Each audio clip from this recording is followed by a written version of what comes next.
નમસ્કાર, ગુજરાત ફર્સ્ટ ન્યૂઝમાં આપનું સ્વાગત છે। ખબર મહાનગર સાથે હું છું પ્રતિપાલ સિંહ। સૌપ્રથમ વાત કરીશું અમદાવાદની। અમદાવાદ એએમસી ગાર્ડનમાં સીસીટીવી લગાવવાની કામગીરી ખોરંભે ચડી છે, જેમાં એએમસીના 300 ગાર્ડનમાં સીસીટીવી લગાવવાનું કામ માત્ર કાગળ પર જ છે।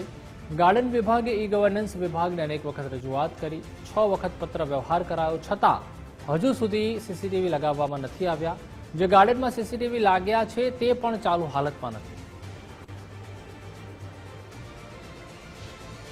તો વખત ગાર્ડન વિભાગ દ્વારા ઈ ગવર્નન્સને લેટર લખી અને જે સીસીટીવી બંધ છે એને ચાલુ કરવાનું પણ કહેવામાં આવ્યું છે। આ ઉપરાંત જે નવા ગાર્ડન છે એની અંદર નવા સીસીટીવી લગાવવાનું પણ કહેવામાં આવ્યું છે અને લગભગ 5 થી 6 પત્ર વ્યવહાર આવા ડિપ્ટી મ્યુનિસિપલ કમિશનરની સહીથી અમે મોકલેલા છે। ઈ ગવર્નન્સ દ્વારા ટૂંક સમયની અંદર આ કામગીરી થશે એવો અમને જવાબ પ્રાપ્ત થતો હોય છે। કેટલીક વખત એમની પાસે ટેન્ડરની જે ઉપલબ્ધતા છે એ ન હોવાના કારણે આ કામગીરીમાં ડિલે થઈ રહ્યો છે, પણ અમારું સતત ફોલોઅપ ઈ ગવર્નન્સ વિભાગને છે કે ભાઈ વહેલામાં વહેલી તકે ટેન્ડરને મંજૂર કરી અને જે ગાર્ડનની અંદર સીસીટીવી બંધ છે એને ચાલુ કરવામાં આવે અને જ્યાં સીસીટીવી નથી એ ત્યાં સીસીટીવી લગાવવામાં આવે, જેના કારણે નાગરિકોની સુરક્ષા જે છે એને આપણે વધુ સઘન કરી શકીએ।